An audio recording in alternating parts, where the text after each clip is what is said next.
Welcome to the Chaos Sector. A question to a few individuals: when exactly did the Linda Lane surveillance get released to the public? Who released it, and who was the first person on YouTube to obtain it? Now, one of these individuals who had that surveillance footage is Jeff H. We asked him where did he obtain that surveillance from, and we're awaiting a response to that post. We recall Jeff H. having that surveillance. T-Rev 757 also had it. Truth and Transparency, Gray Hughes, a select few had the surveillance. But who was the initial person who first obtained it? Can anyone give us that source? The reason this is important is because it was not the landlord who released that to the public. So if it wasn't the landlord, then someone else released it who had access to that surveillance. Who leaked the neighbor's security camera footage? It wasn't law enforcement. Was it one of the housemates?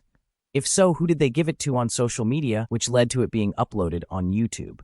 When things get so-called leaked out, we have to track who is the source of that leak. So when things come full circle, that trail is covered. But if this person is anonymous, as the TikToker stated, that's a problem.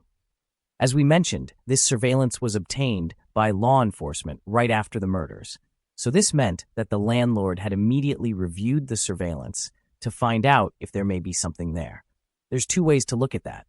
Either they, was trying to help by providing authorities surveillance, which is in the area where the murders occurred, or the landlord was notified by tenants about that night. Nevertheless, someone needs to give a date and a source of who obtained all of this footage. We know it wasn't from law enforcement, and it wasn't released until approximately June of 2023. This would be like 7 months from when Kohberger had been arrested. The timing in which it was leaked does not align with the urgency of the time frame a killer was on the loose. Now, some may claim that a gag order was in place, so the surveillance couldn't be released during the investigation. Well, if that's the case, after an arrest was made, why wasn't any of the neighbors' security footage released after Kohberger's arrest? If the Linda Lane surveillance was so-called cleared to be released after the arrest was made, where is the security camera footage from the neighbor?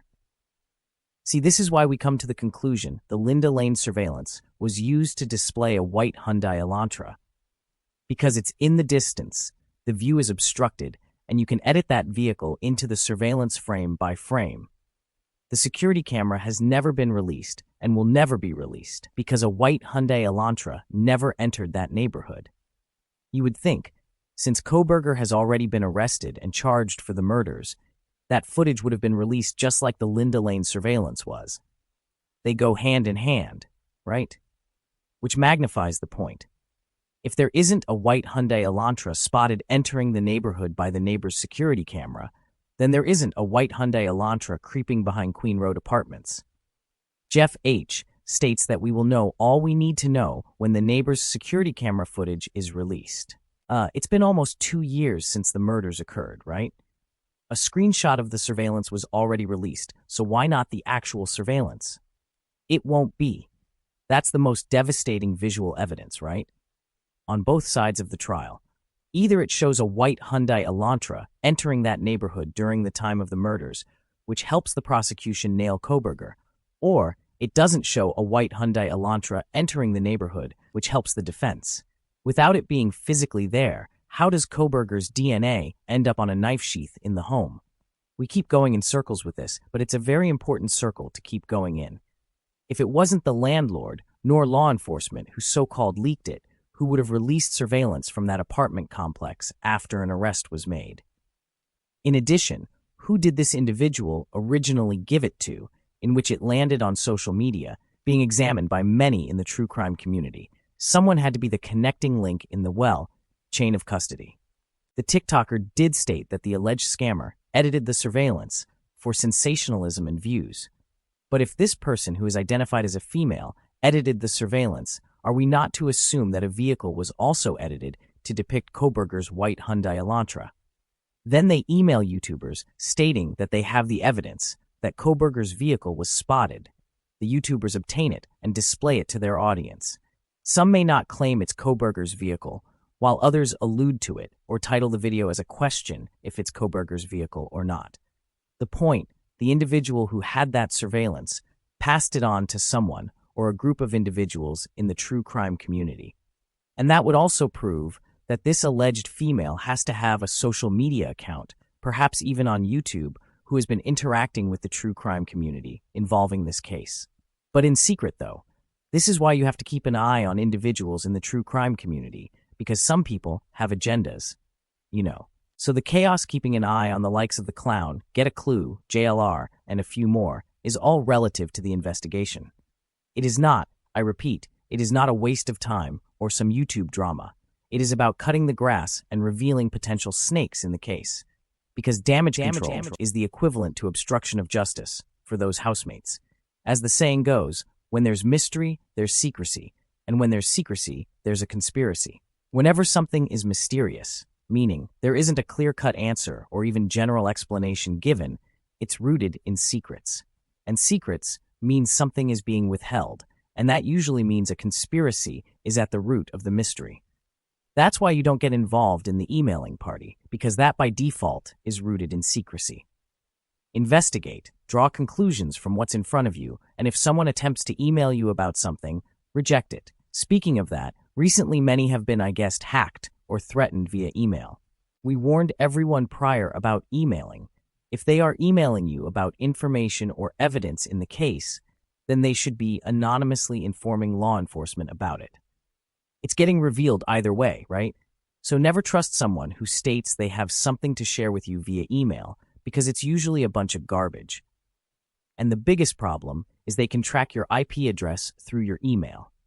You're covering a murder investigation. Please be mindful of the severity of what you present to the public. Okay, I think we're all on the same page now. Which brings us back to that wacky claim prior that Kohberger broke into a friend's apartment. We broke this down from Dateline NBC's report and News Nation echoed, but for some reason, they have recently reported on it once again. Ashley Banfield talks about this so-called incident again. Let's listen.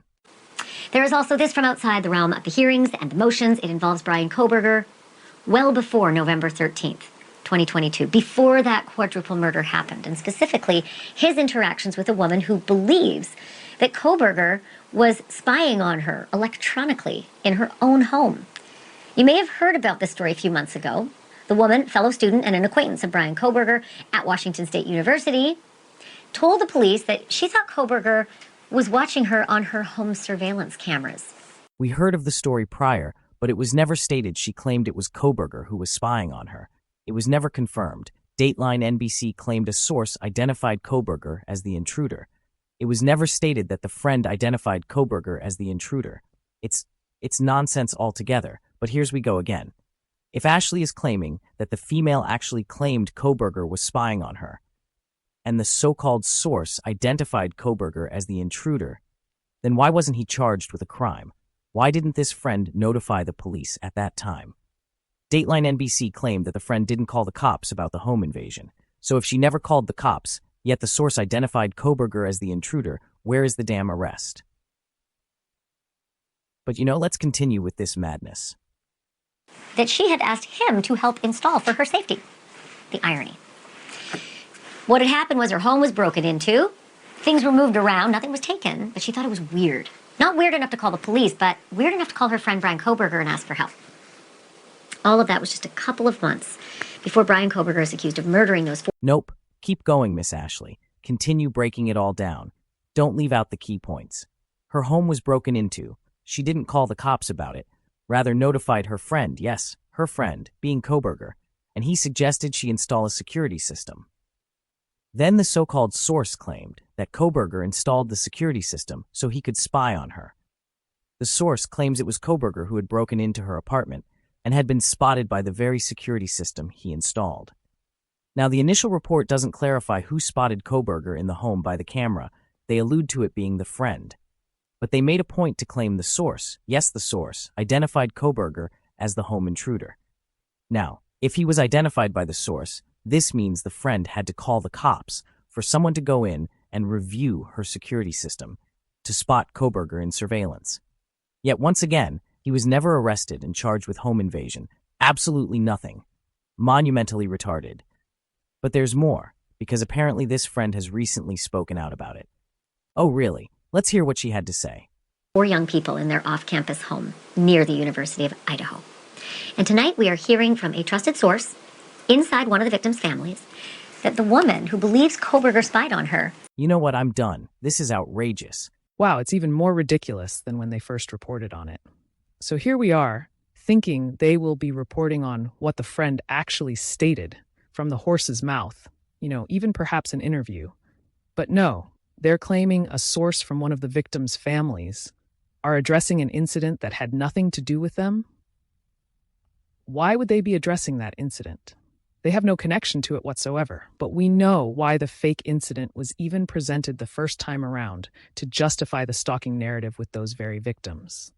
See? The prosecution is literally losing their minds, trying to find any and everything to work, yet they still haven't released any damn surveillance that proved Koberger was physically there. We're still waiting on that, you fucks. But you can go back to an alleged incident prior to the murders, show the goddamn surveillance, and you could put everything to rest, right? If he was there, then he's at least guilty of being involved in the murders, if not the killer. The longer you hide that so-called evidence and surveillance, the more the public will start to doubt that he was even there. And the public's opinion, including investigators on YouTube, even professional investigators, and those in the true crime community, can have an impact on the jury. The jury would wonder, where is the surveillance that they claim to have of Koberger driving in the neighborhood? That's why individuals like Gray Hughes was pulled to court TV attempting to prove that Koberger was there. And even get a clue, tracing an outline of a Hyundai Elantra, all can be used to suggest, at least in that surveillance, his vehicle was spotted. Because that's the only surveillance that they could edit, giving the visual appearance of a white Hyundai Elantra. The neighbor's camera, you wouldn't be able to edit that due to it being wide open, as the view of the vehicle is not obstructed. There are video editors who work for the other side. We'll leave it at that. Is not happy that her interaction with the mass murder suspect is not part of his prosecution. In fact, we're told that nobody in her local police department has even pursued her claims or shares her fear that her personal private images, maybe nudes, possibly could have been leaked by Brian Koberger. Maybe they're out there somewhere. Okay, so now they added something new to the fake crap. Keep in mind, this is coming from a source of one of the victims' families, speaking on what the female is claiming, not what she has told News Nation. What the hell is this? So she's in fear that nude photos of her will be leaked out to cyberspace, but she wasn't in fear that her home was broken into to call the cops. And even when she apparently found out it was her friend who had broken in and was snooping around after he installed the security camera, she wasn't in fear of Koberger to call the cops about it.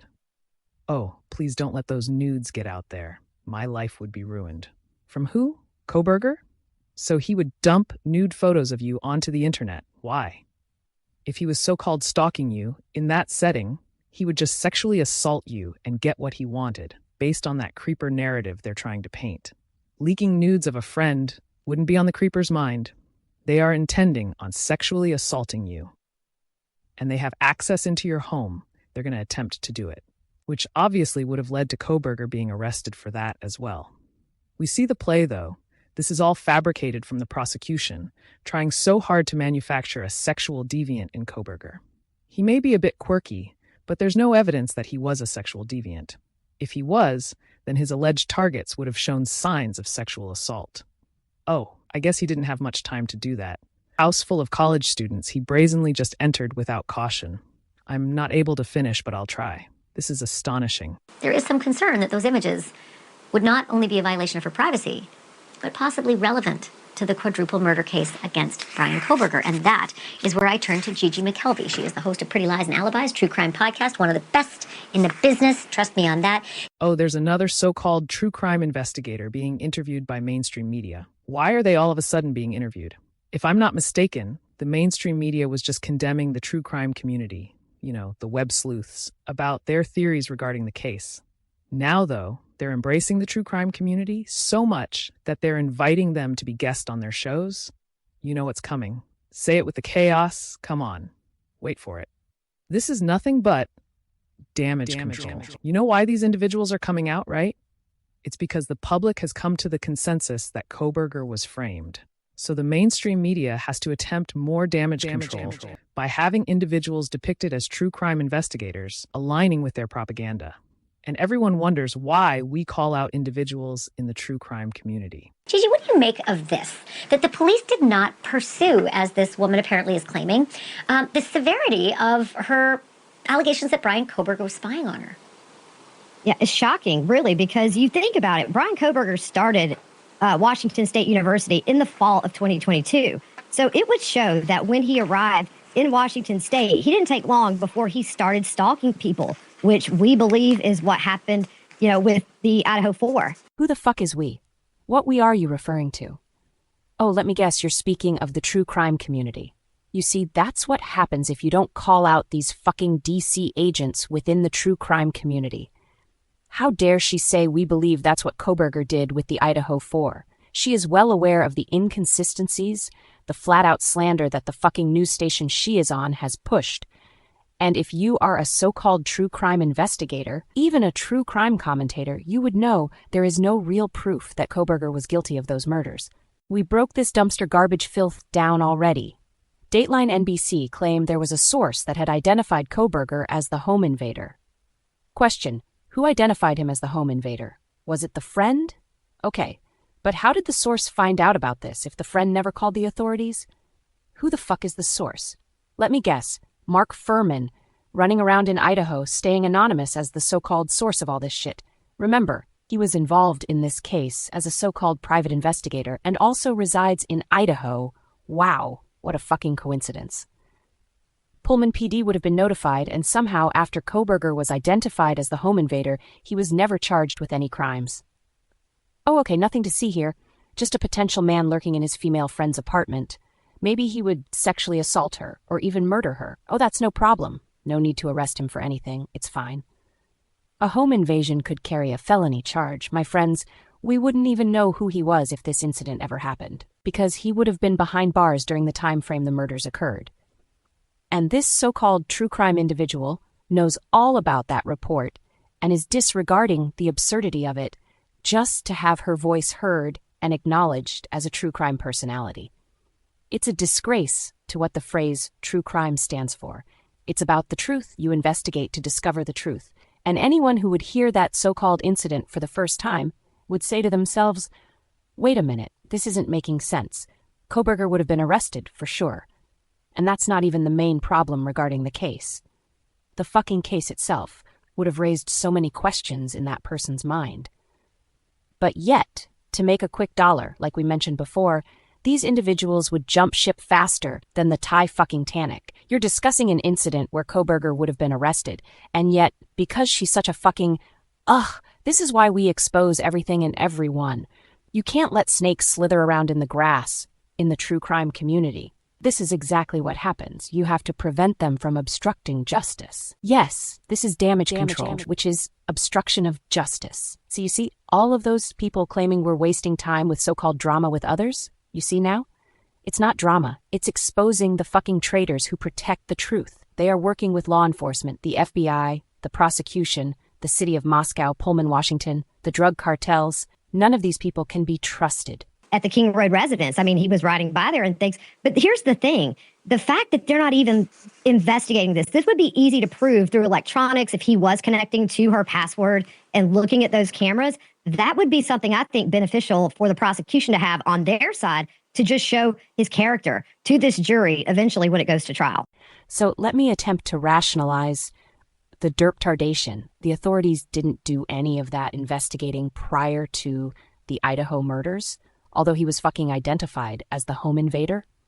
Oh, but now the prosecution will look into it. Oh, okay, I get it. It wasn't that important when it happened, but now that he's been arrested and charged for murders, now all of that needs to be investigated by a team that had nothing to do with that incident, while apparently law enforcement in Pullman PD just, well, I guess let Koberger get away with the crimes. Yeah, I get it. That's it. And she knows it doesn't make sense, yet just ignores the fuckery on live television just to be glorified as a true crime community member. Gray Hughes jumped out there, pushing the narrative Koberger was driving all around. He's slicker, though. He will never question any of this fuckery reported. He's all about video footage, as that's what he specializes in, that being editing the shit. All of these true crime impersonators are the ones being interviewed. And you have to think about this. The news stations are not contacting them. They are contacting the news stations. You see now? You see the damage control in full fucking effect? She knows very well Koberger has been framed. It's evident. And instead of using the mainstream media's platform to be a voice of reason and common sense, she would rather go on to get along. Yeah, the opposition cares two fucks about you or anyone else. Many people know Koberger was framed, but they don't want to say it outright, due to the severity of that outcome. We understand some are not willing to put their channel's reputation on the line to make that claim to their audience. But this so-called true crime individual is pushing the same narrative that the mainstream media and the prosecution has pushed. I mean, it's bonkers how a so-called source is the one speaking for the friend instead of the goddamn friend. There they go again, just making shit up on the fly, right in your fucking face. Who is this source? I'm gonna bet it's Mark Furman. I'm also gonna bet he was the so-called private investigator for the Gonzalez family. After all, Banfield says a source close to one of the victims' family made those claims. Yep, sounds about right. And what about this friend? Could this be the Asian friend that Koberger had? We haven't heard anything, and I mean anything from her. We've heard from so-called high school friends and other fake friends he had. But this Asian female was allegedly spotted with Koberger sometime before those murders. She wants nothing to do with this case, especially after being basically used as the friend in a fake incident. To all true crime individuals, be a rebel. Shake things up in the interview, make Banfield nervous, make her stutter a bit. The power of your voice on that platform could provoke an honest and logical conversation about Koberger being framed. Change how they report, make them think harder about how they discuss the case. Because News Nation has done a lot of damage to Koberger's image, along with old hag Nancy Grace. Just look at Ashley Banfield's face. She doesn't give one iota of a fuck about if Koberger faces the death penalty. It's about ratings. She's considered the most watched on the network, which increases her net worth. She doesn't give one iota of a fuck about this so-called true crime individual, only want to use her to push the propaganda for the network. It's the network's fault in general. But as a reporter, at some point, you have to take a stand against pushing that shit to the public. But the greenbacks always have the last word. And that's why the true crime impersonator decided to contact News Nation. She's covered the case. She has all the facts, the information, the evidence, and even the logical theories based on all of the facts, the information, and evidence. Yet she's more concerned about the greenbacks than actually having a genuine conversation with Ashley Banfield. Once again, everyone criticizing us for calling out Get a Clue, The Clown, JLR, Gray Hughes, these individuals have shown signs of being DC agents. You have to remember, if they are interviewed by the mainstream media regarding this case, they are representing the true crime community. Think about that. What they state, what they believe, is a reflection of the collective of the true crime community. Of course, we all know they don't speak for the rest of the community, but in front of that camera, where millions of people are watching, they assume that's what the true crime community believes as well. That's why you don't let them run around without being held accountable. Because Batfield will definitely embrace them. They're making her job easier. Challenge these people. Don't let them just throw mud all over this man's name. There is no evidence of anything they have alleged to exist. We went over all of the claims. There hasn't been any, and I mean literally any, surveillance footage showing Koberger in that neighborhood. The Linda Lane surveillance does not count. No footage released from the neighbor's security camera because no white Hyundai Elantra entered that fucking neighborhood. And if it didn't enter the neighborhood, it can't be spotted in the Linda Lane surveillance. No surveillance from the Albertsons they claim he went to later that morning. No surveillance of him driving in that neighborhood 12 times prior. Nothing, because he was never there. What about the so-called digital evidence that Koberger stalked those girls? Never proven, but I guess it exists since they claim a source obtained it. The damage control is once again being thrown out here to deflect from the hearing and the prosecution's predicament in the trial. Does everyone grasp what Ashley Batfield and her true crime impersonator had done? It's the same thing that was done before. The mainstream media claiming there is digital evidence Koberger stalked those girls. All of those claims were from some mysterious source that has not been identified to confirm anything. Just like the surveillance footage.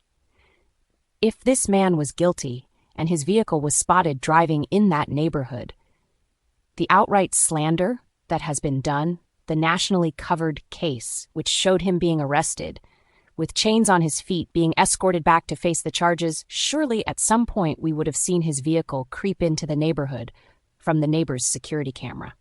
That would have been one of the first things that was released, as far as evidence, once he was arrested and charged. Many assumed this will be saved for trial. Negative, because that very surveillance has been released just in a screenshot. This means someone who had access to that security system dumped it out there. So it's not under any gag order from the judge, because the mainstream media would have reported on how the judge became aware that key evidence was leaked without their permission. Also, the mainstream media has never actually mentioned that screenshot. You notice that? Now, everyone has seen it, so why didn't it get reported on? Because Kohberger was never there. They don't want to bring attention to something that would make people question or intrigued to see if Kohberger crept into the neighborhood. Ann Taylor has been denied the right to view this specific surveillance because the prosecution knows it destroys their case. Oh, but his DNA was found on a knife sheath in the home, though. That's the key evidence. Well, Kohberger must have teleported to the home because his vehicle was never there that night. As we stated, there wasn't a white Hyundai Elantra entering that neighborhood. Therefore, there wasn't a white Hyundai Elantra in the Linda Lane surveillance. But that surveillance was released to convince the public his vehicle was spotted. Now they're going insane, as it has been exposed, where someone made it appear to be a white Hyundai Elantra. It was caught, and now you have certain individuals leaving comments who never really left comments on the chaos. They know who they are. All the delays, when the killer is dead to rights? Why the delays? You have the evidence. There's nothing the defense can do to stop justice, right? Well, if there is an injustice, shit will get backed up pretty fast, I tell you. Like the shit coming out of Batfield's mouth. And her little true crime impersonator. He didn't know those housemates, just like Ann Taylor stated. And she is getting that information from her client. Kohberger didn't know any of those students. And the reason he appeared quite scary in the beginning, because he is being charged for murder, first of all, then murders of college students he never met in his life. Of course, he would look bewildered and mind-fucked. Who wouldn't? It's like having a cold bucket of water splashed on you while you're sleeping. Now, that's how you break it down to Ashley Banfield. I bet she would be speechless. This is the Chaos Sector.